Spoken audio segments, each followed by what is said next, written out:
Hey everyone, this is the 14th video for White Fragility.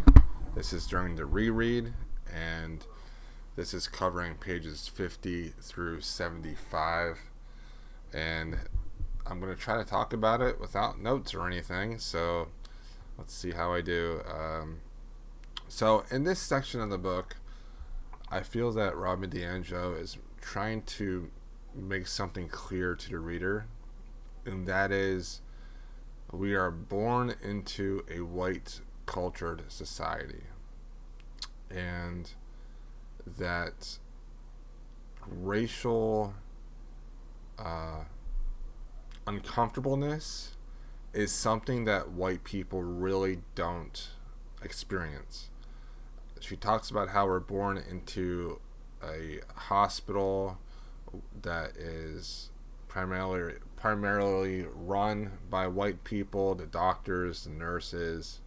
However, the help staff, like the janitors, the cafeteria workers, might be primarily people of color.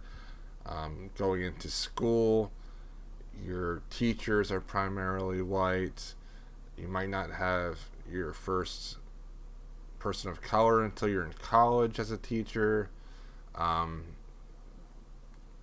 And basically that society is set up in a way where you could actually go your entire life without having strong connections with people of color.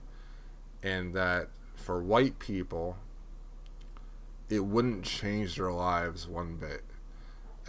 They would still, have the same resources, the same chances, the same opportunities, and then we expect these individuals that have never had people of color in their life to then not have any racist tendencies, though the culture is constantly giving them these messages of superiority, of being better than other people. And the thing that I took away the most throughout this section is really how comfortable I am in my life, how comfortable I am around the people I am, because it is primarily white people. Primarily it is people that look like me. And I couldn't imagine being someone that would walk into a room all the time and be someone that is such a minority in that room. I've experienced it a little bit in the library scene, but still that doesn't really work because I'm a man working in a primarily female-dominated career. However, men still hold most of the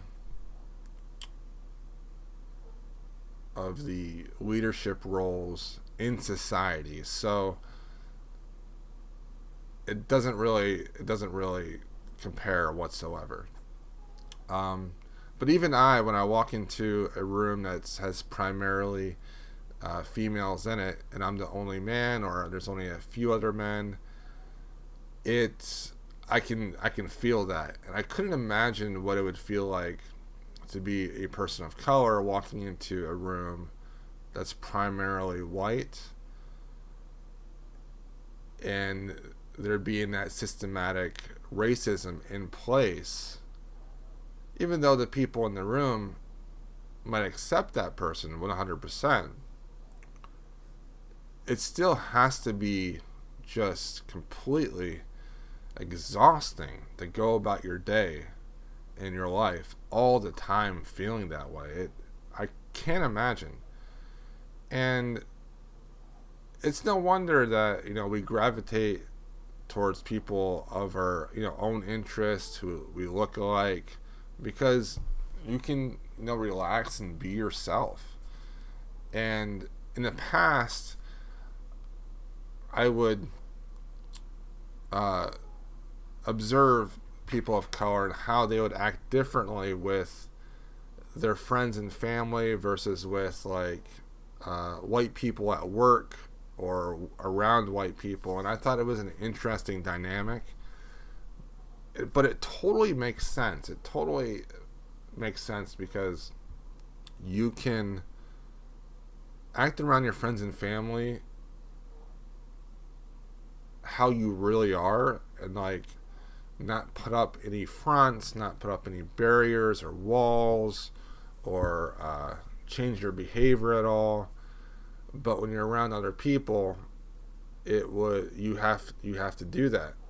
And the only thing I can relate to is the difference between being at work and being at home. And being at home, I can completely be myself and not really have to worry about judgment much. But then being at work, I have to, conform to these ideals of what it is to be at work. And for a black person, they're basically going through their whole life conforming around them. And it has to be exhausting. So I definitely, through reading this, have gained a more empathetic idea of how going through their life in general has to be exhausting. So that's what I took away from these 25 pages. And tomorrow I'll read from 75 to 100 and talk about them. So have a great day. Thanks for watching, and I hope you are enjoying the book.